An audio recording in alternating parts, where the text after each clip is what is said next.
いただきます。まずは肉を薄切りにして、多少分厚いとこがあっても気にしない。それから肉を漬け込んでる間にこっちで見つけたキャベツっぽい野菜を千切りにする。フライパンを熱してサラダ油をたらり。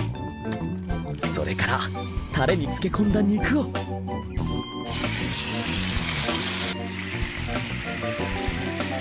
タレが肉全体に絡まるようにして肉にしっかり火が通り、タレにとろみがついたところで完成。